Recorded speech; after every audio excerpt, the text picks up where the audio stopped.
Market के बड़े data.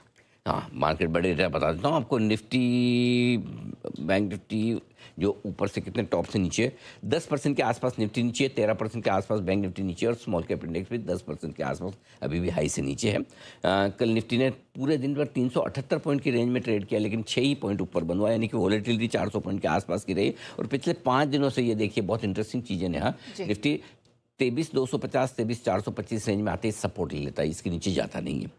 और पिछले 5 दिनों से 23,700 23,850 की रेंज में आते ही प्रॉफिट बुकिंग आ जाती है। तो नीचे में मतलब जब तक ये 23,150 ना तोड़े और ऊपर में 23,850 के ऊपर बंद ना हो तब तक चलेगा फुल टाइम पास। और एक चीज़ और बता दूं, निफ्टी का 50 डीएमए भी 23,768 के आसपास है, तो ये 23,775 23,850 आज के लिए पहली रुकावट की रेंज बनेगी, ये मानकर चले। क्लियर है। बैंक निफ्टी दूसरे दिन कल कमजोर रहा है, लोअर हाई लोअर लो भी बनाया, और कल इंट्राडे में वही जो लेवल आप और हम देखना चाहते थे जहां गैप पूरा करे वो दिखाए 52,783 का, वो लो बनाकर रिकवर हुआ है। 5 दिनों से ऊपर की तरफ बैंक निफ्टी में रुकावट है कहाँ, 54,100 54,450 में। बस ये पार हो जाए, 54,500 के ऊपर बंद हो जाए तो एक मतलब वो क्या कहना चाहिए कि पाप कटे जंग जीते, जो भी। हाँ, पाप कटे इज राइट, पाप कटे, ठीक है। स्मॉल कैप इंडेक्स तीसरे दिन गिरा है 1% से ज़्यादा, लोअर हाई लोअर लो बनाया, ऑफ लेट थोड़ा सा कमज़ोर हो रहा है। और कल इंट्राडे में you won't believe it but small cap ने 19 दिनों का लो छुआ है, तो थोड़ा सा स्मॉल कैप शेयरों में प्रॉफिट बुकिंग आ रही है। इस बीच फार्मा इंडेक्स कल लाइफ हाई पर बंद हुआ, परसों इंट्राडे लाइफ हाई बना था, कल क्लोजिंग लाइफ हाई बना है फार्मा में, हाईएस्ट एवर क्लोजिंग मिली है। सरकारी बैंकों में इंडेक्स में 6 महीने के लो पर है, रियलिटी इंडेक्स 1 महीने के लिए है ना, जो आपका सवाल है। देखो ट्रू, दिख रहा है, सेंसिटिव सी प्रेशर में 13% बैंक निफ्टी नीचे टॉप से, निफ्टी 10 ही है। करेक्ट।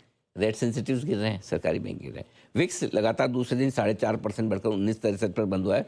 कल इंट्राडे में 50 डीएमएस का अब हो गया 2040, उसके पास 20.6 पे पहुंचा है। अब विक्स से आपको टेंशन जो आती है, मैं बताता हूँ, विक्स ऊपर निकले तो टेंशन आती है भाई बाजार घट न जाए, और विक्स नीचे आए तो जब तक 20-40 के आसपास जो भी 50 डीएमए इसका रहेगा, उसके ऊपर जब बंद हो तो ही तनाव लेने का, नहीं तो ठीक है 20 साढ़े 20 की रेंज में आएगा, घूम फिर के वापस नीचे आ जाएगा, टेंशन रखो। ठीक है, डन। ओके, एफआई के बिग डेटा है मेरे पास, बिग भी है डेटा, दिखने में स्मॉल लेकिन है बिग। बताता हूँ कैसे। इंडेक्स फ्यूचर्स की लॉन्ग पोजीशन थोड़ी सी बड़ी है, कोई नाम की है 7 बेसिस पॉइंट, उसको मैं बढ़ावा नहीं मानता, लेकिन कैश में तीसरे दिन एफआई ने खरीदारी की और वो की है 2800 करोड़ की।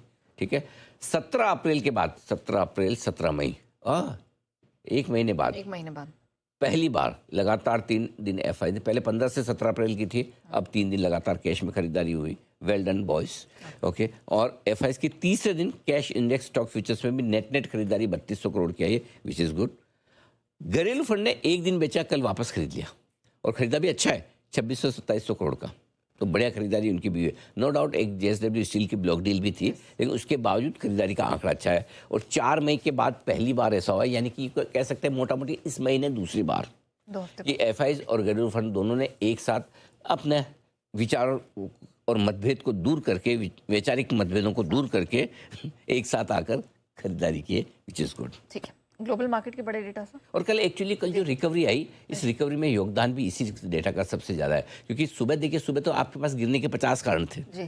कल तो कुछ भी ऐसा सुबह ऐसा नहीं था कि जिसकी वजह से आप बढ़े, तो कल बढ़ने में जो क्रेडिट है सिर्फ दोनों भाइयों को दीजिए, एफआईज और डीआईज। परफेक्ट, ठीक है। एक माँ के 2 बेटे नहीं हैं लेकिन दोनों कल साथ साथ काम करते हुए दिखे।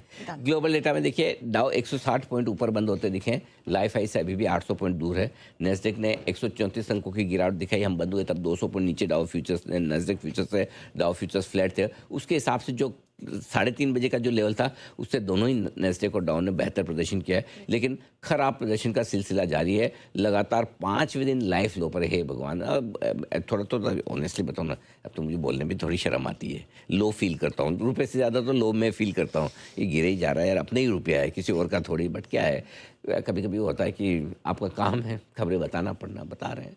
38 पैसे की गिरावट के साथ 96 रुपये 35 पैसे पर बंद हुआ है कल ये टूटकर। उसके अलावा कच्चा तेल 2-2.5% घटकर $109-110 की रेंज में। सोना थोड़ा सस्ता हुआ था कल, 3,000 रुपये, चांदी 25,000 रुपये। फिर थोड़ी सी शाम को रिकवरी आई है सोने चांदी में इंटरनेशनल मार्केट में, तो आज देखते हैं, थोड़ा मजबूत खुलना चाहिए सोना चांदी। कल चढ़ा था, लेकिन ये 3 दिनों में 3 दिनों का, या 3 दिनों में 3,000 और 3 दिनों में चांदी 25,000, 3 दिनों का है, माफ़ कीजिएगा। ठीक है, आइए